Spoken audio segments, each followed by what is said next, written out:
How to withdraw money from Libertex. First of all, open the app on your device and make sure you are logged in. Now tap on the wallet section from the bottom bar. This is where you can manage your funds including deposit and withdrawals. Next, tap on withdraw to start the withdrawal process.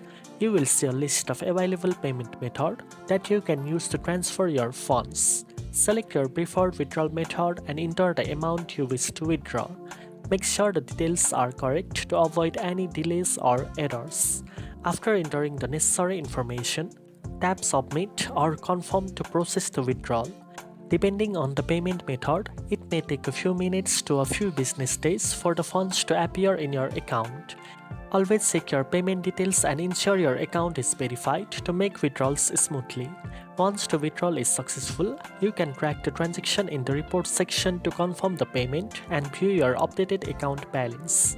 Now you know how to withdraw money from Libertex. If you found this video helpful, don't forget to like, share and subscribe for more trading tips.